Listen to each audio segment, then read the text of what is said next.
Till now अभी तक हमने रेजिस्टेंस पढ़ा है। अभी हम लोग जो है इंडक्टेंस पढ़ेंगे। इंडक्टेंस अभी होता क्या है, हमने जैसे डिस्कस किया था, हमें चार जो ट्रांसमिशन लाइन में चार पैरामीटर्स होते हैं, रेजिस्टेंस, इंडक्टेंस और कैपेसिटेंस और कंडक्टेंस। तो अभी हमने रेजिस्टेंस पढ़ा है, अभी हम लोग इंडक्टर पढ़ेंगे। इंडक्टर, तो इंडक्टर क्या हो? अब इंडक्टर की प्रॉपर्टी होती है इंडक्टेंस। तो जैसे क्या है, जैसे आप लोगों को पता है रेजिस्टेंस क्या होता है, रजिस्टर क्या होता है, रजिस्टर जो एक एलिमेंट होता है वो उसकी प्रॉपर्टी क्या होती है, रेजिस्टेंस होती है। और रेजिस्टेंस का क्या करता है, resistance offer the opposition to the flow of current, flow of current को अपोज करता है। इसी तरीके से इंडक्टर की प्रॉपर्टी होती है इंडक्टेंस। और इंडक्टेंस क्या करता है, D I by D T को अपोज करता है। मतलब रेजिस्टेंस होता है आई को अपोज करता है, inductance D I by D T means derivative of current को अपोज करता है। अब जो है इंडक्टेंस जो है मोस्ट इंपॉर्टेंट पैरामीटर्स है लाइन, ट्रांसमिशन लाइन्स के केस में। From system engineers viewpoint, अभी तक हमने देखा था for normal line design, normal जो डिज़ाइन है हमने एक्स पढ़ा होगा, X is equal to omega L. आप लोगों ने पढ़ा होगा, नहीं पढ़ा तो अभी ध्यान से देखिए, सुनिए इसको। एक्स इज इक्वल टू क्या होता है, ओमेगा एल। यहाँ पर एक्स क्या होता है, x is the reactance, x is the reactance. यहाँ पर एल है तो इसलिए इंडक्टिव रिएक्टेंस। एक्स यहाँ पर क्या है, इंडक्टिव रिएक्टेंस। ठीक है, तो हमने देखा कि एक्स जो है यहाँ पर जो है ओमेगा इंटू एल है। ओमेगा क्या है यहाँ पर, एंगुलर फ्रिक्वेंसी है, एल क्या है, इंडक्टेंस है। ठीक है, अभी हमने पता है inductance is computed from the flux linkage पर एम्पियर। एक फॉर्मूला होता है फ्लक्स जो है हमारा इंडक्टेंस जो है, अगर हम जो इंडक्टेंस कंप्यूट कैसे, मतलब इंडक्टेंस हम किसी भी ट्रांसमिशन लाइंस के लिए डिफरेंट अभी कॉन्फ़िगरेशन पढ़ेंगे, जैसे कि हम लोग single phase two wire line, single conductor, तो और मल्टीपल कंडक्टर्स के, कंपोजिट कंडक्टर्स के बारे में पढ़ेंगे। लेकिन अभी हम आगे पढ़ेंगे उसको। इससे पहले हमें एक फॉर्मूला होता है, अगर हमें इंडक्टेंस फाइंड करना है तो इंडक्टेंस फाइंड करने के लिए पहले हमें फ्लक्स पता होना चाहिए और हमें करंट पता होना चाहिए, इस कंडक्टर के थ्रू कितना करंट पास हो रहा है। अगर हमें एल फाइंड करना है, अगर हमें फ्लक्स पता है और आई पता है, करंट पता है, तो हम लोग सिंपली एल क्या होगा, एल मीन्स इंडक्टेंस क्या होगा हमारा, फाई बाई आई। और हमारा एल जो होता है, इंडक्टेंस जो होता है हमारा, इसकी यूनिट क्या होती है, एच।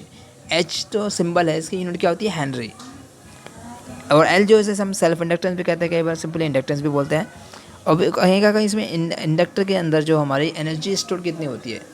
ठीक है, तो इंडक्टर जो क्या करता है, एनर्जी स्टोर करता है, और रजिस्टर क्या करता है, एनर्जी को डिसिपेट करता है in the form of heat. सिर्फ इंडक्टर और कैपेसिटर दो एलिमेंट जो है जो एनर्जी को स्टोर करते हैं, बाकी कोई भी एलिमेंट, ये तीन एलिमेंट मोस्टली है, और मतलब सिर्फ इंडक्टेंस और कैपेसिटेंस दोनों हैं जो हमारे एनर्जी को स्टोर करता है।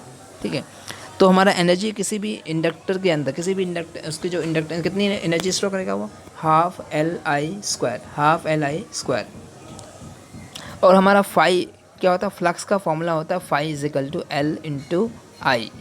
और फ्लक्स की यूनिट क्या होती है, देखो फ्लक्स की यूनिट होती है वेबर टर्न। यहाँ पर क्या है, वेबर टर्न। और यहाँ पर साई, साई क्या होता है, साई जो साई सिंबल दिख रहा है यहाँ पर, साई इज इक्वल टू होता है हमारा एल इंटू आई। यहाँ पर होता है वेबर टर्न, यूनिट क्या है, वेबर टर्न। तो यहाँ पर जो है जो फेज़र वोल्टेज है, वोल्टेज ड्रॉप कितना होगा, किसी भी हमारे फेज़र पता है आप लोगों को, जैसे कि हम लोग वेक्टर्स पढ़ा होगा, आप लोगों ने 11th-12th क्लास में वेक्टर्स पढ़ा होगा। इसी तरीके से हम इलेक्ट्रिकल में हम लोग वेक्टर नहीं पढ़ते, यहाँ पर क्या होता है, फेज़र होता है। फेज़र में क्या होती है, इसका मैग्नीट्यूड भी होता है, इसका डायरेक्शन भी होता है, और इसमें मैग्नीट्यूड भी और डायरेक्शन दोनों के दोनों क्या है, चेंज करते हैं, इसको हम फेज़र बोलते हैं। अब वोल्टेज फेज़र क्या होगा हमारा, बेसिकली होता है हमारा एक्स इंटू आई।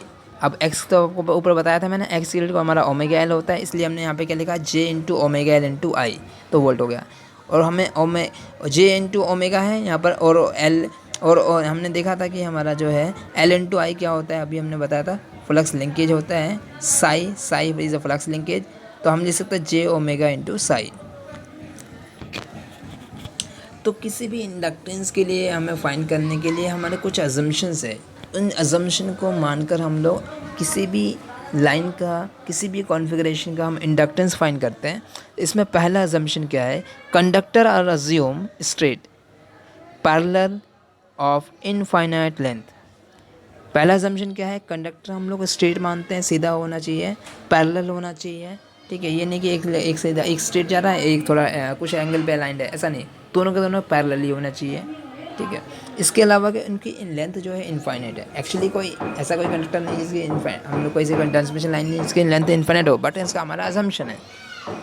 दूसरा असम्पशन क्या है, conductor are cylindrical and their current density are uniform.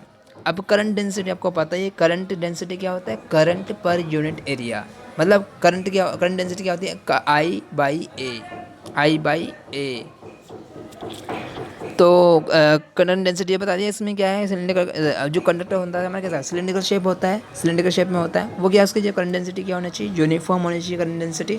तीसरा असम्पशन क्या है, presence of earth will not affect the magnetic field but will affect the electric field। जैसे आपको पता है कि अर्थ की भी अपनी मैग्नेटिक फील्ड होती है, लेकिन हमारा असम्पशन क्या है यहाँ पर, प्रेजेंस ऑफ अर्थ की अपनी जो फील्ड है वो उसको मैग्नेटिक फील्ड्स को अफेक्ट नहीं करेगी, लेकिन इलेक्ट्रिक फील्ड को अफेक्ट करेगी।